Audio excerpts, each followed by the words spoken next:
నమస్తే అండి, మీ సతీష్. ఈ వీడియోలోనికి వెళ్లే ముందు సీతాదేవిగా మీరు చాలా మందిని చూసి ఉంటారు కదా. వీరిలో అంజలిదేవి, దీపికా చిక్లియా, నయనతార, కృతి సనన్, సాయి పల్లవి, ఈ ఐదుగురిలో ఎవరు మీకు సీతాదేవిగా నచ్చారు అనేది ఖచ్చితంగా కామెంట్ లో తెలియజేయండి. రామాయణం ట్రైలర్ రిలీజ్ అయినప్పటి నుంచి సాయి పల్లవిపై విపరీతమైన ట్రోలింగ్ అయితే జరుగుతుంది. ప్రధానంగా తెలుగు ట్రైలర్ విషయంలో రచ్చ మామూలుగా జరగడం లేదు. సీతాదేవిగా సాయి పల్లవి అస్సలు సెట్ కాలేదంటూ తెగ విమర్శలు వస్తున్నాయి. గతంలో ఎంతో మందిని సీతాదేవి పాత్రలో చూసినా ఎప్పుడు ఇంత స్థాయిలో విమర్శలు అయితే రాలేదు. కానీ సాయి పల్లవి పైన ఎందుకు ఇంత నెగటివిటీ స్ప్రెడ్ అవుతుంది, ఈ విషయంపై క్లియర్ గా అసలు ఏం జరిగింది బ్యాక్గ్రౌండ్ లో అనేది కూడా ఈ వీడియోలో మీకు స్పష్టంగా అర్థమయ్యేలా చెబుతాను. సో వీడియో చూసే ముందు ఒక లైక్ కొట్టి ఛానల్ సబ్స్క్రైబ్ చేసుకోండి. ఖచ్చితంగా మీకు వీడియో వర్త్ అనిపిస్తుంది.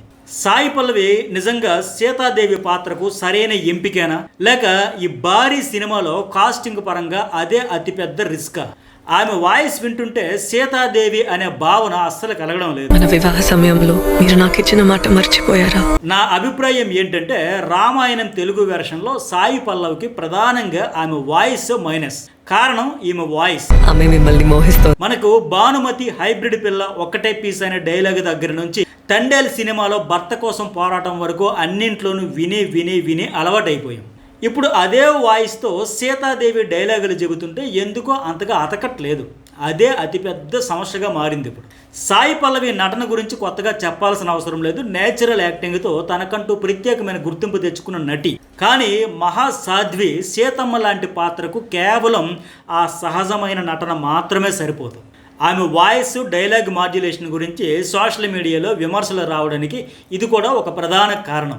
ఈ వాయిస్తో డైలాగ్స్ చెబుతుంటే ఫిదాలోని భానుమతి క్యారెక్టర్ గుర్తొస్తుంది అంతే తప్ప సీతాదేవికి తగ్గట్టయితే ఆ వాయిస్ లేదు. ఆమె గత పాత్రల్లో కనిపించిన చలాకీతనం ఈ సీతమ్మ పాత్రలను అండర్ కరెంట్ గా వినిపిస్తుంది. సీత పాత్ర అంటే హుందాతనం ఉండాలి, ప్రశాంతత ఉండాలి, గంభీరత ఉండాలి, భావోద్వేగం పండాలి, ప్రసన్న వదనం ఉండాలి. ఈ లక్షణాలు వాయిస్ లో ఇంకా బలంగా వినిపించాలి. ఇక్కడ సాయి పల్లవి వాయిస్ లో ఆ గంభీరం, భావోద్వేగ లక్షణాలు కనిపించట్లేదు, వినిపించట్లేదు. అసలు సీతాదేవి పాత్ర కనిపించట్లేదు, సాయి పల్లవే కనిపిస్తుంది. ఇదే పెద్ద మైనస్. ఇక్కడ రామాయణం ట్రైలర్ లో చూస్తే రాముడిగా చేసిన రణబీర్ కపూర్, కైకేయి పాత్రలో చేసిన లారా దత్ వాయిస్ల విషయంలో చాలా జాగ్రత్తలు తీసుకున్నారు.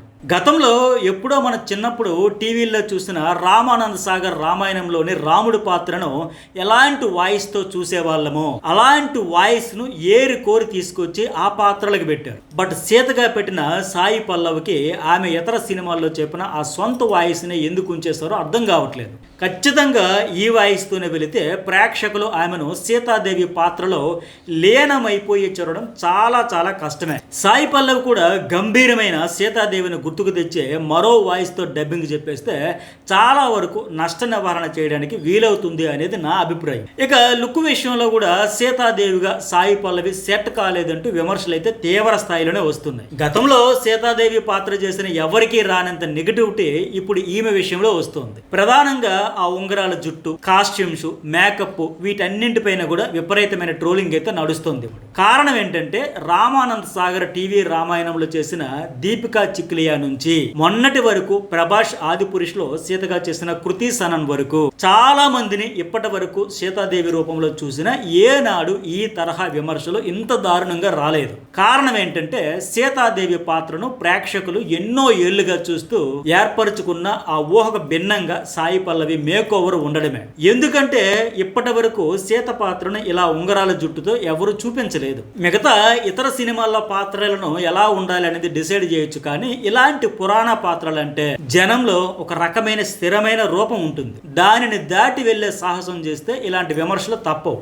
ఒక పాత్రను చూడగానే ఆ పురాణ పురుషుడు లేదా ఒక ప్రత్యేక ఆధ్యాత్మిక ఆరాధన భావం కలిగే మాదిరిగా ఇప్పుడు రాముడు లేదంటే సీత అనే భావన వెంటనే ప్రేక్షకులకు కలగాలి. అలా కలిగిస్తేనే ఆ ఫీలు, ఆ ఎమోషన్ వస్తేనే ఆ సినిమా సూపర్ హిట్ అవుతుంది. ఆడియన్స్తో ఆ పాత్రలు బాగా కనెక్ట్ అవుతాయి. లేదంటే మరో ఆది పురుష్ మాదిరిగా డిజాస్టర్ అవ్వక తప్పదు. ఇప్పుడు లేటెస్ట్గా రామాయణం ట్రైలర్ తర్వాత బయటకు వచ్చిన ఆ విజువల్స్ చూసిన తర్వాత ప్రధాన పాత్రధారి అయిన సీత విషయంలో సాయి పల్లవిని చూస్తే ఆ కనెక్షన్ రావడం లేదంటూ వేల కామెంట్లు రావడానికి ఇదే ప్రధాన కారణం. ఈ రాముడు పాత్రధారి రణబీర్ కపూర్ పక్కన సాయి పల్లవి సీతగా సెట్ కాలేదనే విమర్శలు కూడా వస్తున్నాయి. అసలు వీళ్ళిద్దరి పేరే ఏమాత్రం సెట్ కాలేదని ట్రోలింగ్ కూడా జరుగుతుంది. అందుకే సీతగా సాయి పల్లవి కాకుండా ప్రెజెంట్ ఉన్న హీరోయిన్లలో ఎవరైతే బాగుంటుంది అనే ప్రచారం కూడా గట్టిగానే జరుగుతుంది. ఈ పేర్లలో ప్రధానంగా వినిపిస్తున్న పేరు కేజీఎఫ్ ఫేమ్ శ్రీనిధి శెట్టి. ఆమె రూపం సీతగా పర్ఫెక్ట్గా సెట్ అవుతుందంటూ ఎక్కువ మంది కామెంట్లు పెడుతున్నారు. రామాయణంలో సీత పాత్రకు సంబంధించిన ఆడిషన్స్ ప్రక్రియలో కూడా తాను పాల్గొన్న విషయాన్ని శ్రీనిధి గతంలో చెప్పింది. దీంతో ఆమె అయితే బెటర్గా ఉండేదంటూ కూడా కామెంట్లు పేలుతున్నాయి.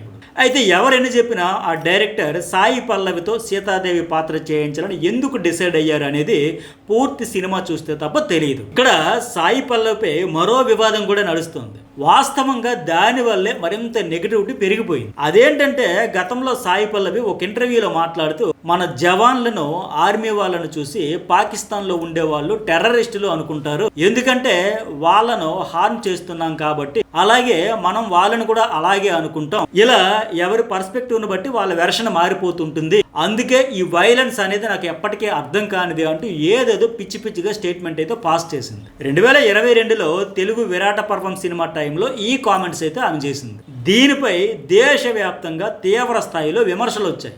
సాయి పల్లవిపై కేసులు కూడా పలు చోట్ల బుక్ అయ్యాయి. మన హైదరాబాద్లో కూడా కేసులు పెట్టారు. ఇలాంటి సెన్సిటివ్ టాపిక్ విషయంలో తెలిసి తెలియని అజ్ఞానంతో కామెంట్లు చేయకూడదు. ఎందుకంటే మన సైన్యాన్ని చూసి ఎవరో టెర్రరిస్టులు అనుకోరు. ఆ విషయానికి వస్తే పాకిస్తాన్ సైన్యాన్ని చూసినా మనం కూడా టెర్రరిస్ట్ అనుకోం.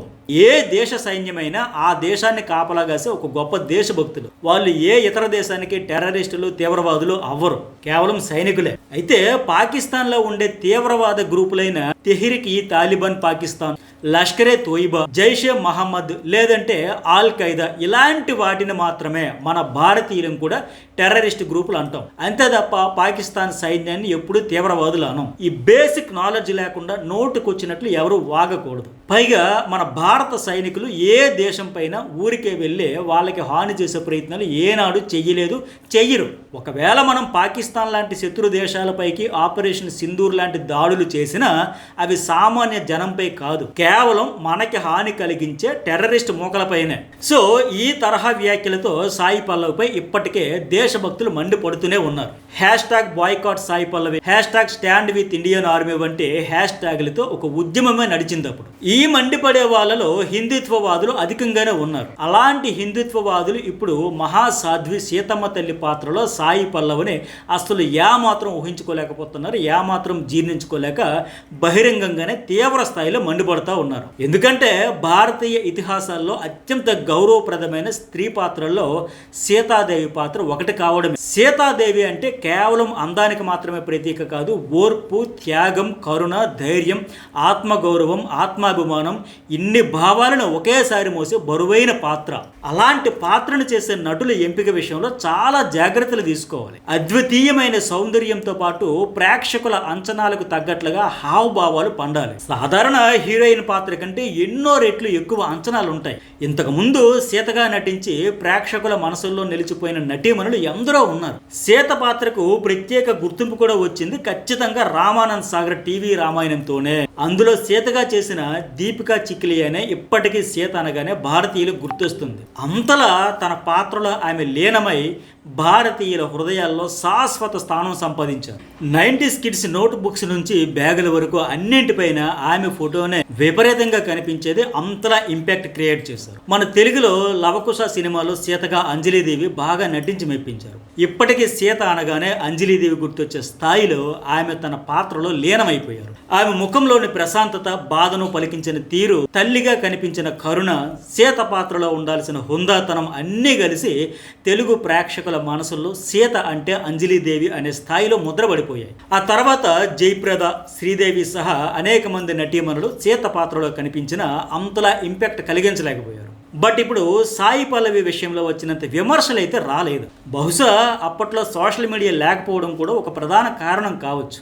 అందుకే ఈ రోజుల్లో అప్పటికంటే 100 రెట్లు చాలా చాలా జాగ్రత్తగా అంతకు మించి అనే స్థాయిలో పాత్రల ఎంపిక విషయంలో ఉండాలి. ఆ జాగ్రత్తలన్నీ తీసుకోవాలి. ఇక బాపు దర్శకత్వంలో వచ్చిన శ్రీరామరాజ్యంలో నయనతార కూడా సీతగా మెప్పించింది. వాస్తవంగా అంతకుముందు నయనతార చేసిన చాలా గ్లామరస్ పాత్రల్లో ఘాటుగానే కనిపించిన వాటన్నింటినీ ఈ పాత్రతో మరిపించేసింది. సీత పాత్రలో ప్రేక్షకులు లీనమైపోయేలాగా ఆమె హావభావాలు చేయగలిగిందనడంలో ఎలాంటి డౌట్ లేదు. నయనతార సీత పాత్రలో నటించిన నటనలో కరుణ, గంభీరత, ఆత్మగౌరవం, ప్రసన్న వదనం ప్రేక్షకులను ఆకట్టుకుంది. ఇప్పుడు సాయి పల్లవి విషయంలో కూడా ఇది జరగొచ్చా అంటే ఏమో చెప్పలేం. బట్ ప్రస్తుతానికి అందుకే విమర్శించిన వాళ్ళే ఆ తర్వాత ప్రశంసించారు. అయితే ఈ ట్రైలర్ లో చూసినట్టుగా ఆమె వాయిస్ మాత్రం సీతాదేవి పాత్రకు వినడానికి అంత వినసొంపుగా లేదు అన్నది మాత్రం 100% వాస్తవం. ఈ వాయిస్ మారిస్తే ఆమె నటనతో ఖచ్చితంగా సీతాదేవిగా మెప్పించే ఛాన్స్ కూడా ఉంది. ఇంకా మరో ఆసక్తికరమైన విషయం ఏంటంటే ప్రభాస్ ఆదిపురుషుపై ఎన్ని విమర్శలు వచ్చినా కృతి సనన్ పోషించిన జానకి పాత్రకు వచ్చిన విమర్శలు మాత్రం చాలా తక్కువే. కొద్దిగా సన్నగా ఉందనే విమర్శలు వచ్చే తప్ప ఆమె సీతాదేవిగా సెట్ కాలేదు అనే ట్రోలింగ్ కి మాత్రం గురవ్వలేదు. ఇక సాయి పల్లవి ఎమోషనల్ సీన్స్ లో సహజంగా నటించగలదు. ఇప్పటికే చాలా సినిమాల్లో ప్రూవ్ చేసుకుంది. కానీ ఈ సీత పాత్ర ఆమె గత పాత్రలన్నింటికంటే చాలా భిన్నమైన ఛాలెంజింగ్ క్యారెక్టర్. ఇక్కడ నేచురల్ యాక్టింగ్ ఒక్కటే సరిపోదు. Body language, dialogue delivery, voice modulation, royal dignity, emotional restaurant ఇవన్నీ ఉండాలి. ప్రెజెంట్ బయటకు వచ్చిన ఆ ట్రైలర్ ఫుటేజ్ లో మాత్రం అవి పెద్దగా కనిపించట్లేదు. అయితే సాయి పల్లవికి సపోర్ట్ చేసే వాళ్ళు కూడా చాలా మంది ఉన్నారు. కేవలం ట్రైలర్ చూసి ఎలా డిసైడ్ చేస్తారు, మొత్తం సినిమా చూసాకే ఏ విషయమైనా నిర్ణయించాలంటూ కూడా కామెంట్లు పెడతా ఉన్నారు. సో మరి మీ అభిప్రాయం ఏంటి? సీతగా ఎవరు పర్ఫెక్ట్ గా ఇంతకు ముందు సెట్ అయ్యారు? అలాగే సాయి పల్లవి ఆ పాత్ర ధారణపై మీ అభిప్రాయం ఏంటి? ఖచ్చితంగా కామెంట్ చేయండి. ఈ వీడియోకి ఎంతవరకు లైక్ చేయకపోతే లైక్ చేయండి. ఇట్లాంటి మరిన్ని వీడియోల కోసం మన ఛానల్ అయితే సబ్స్క్రైబ్ చేసుకోండి.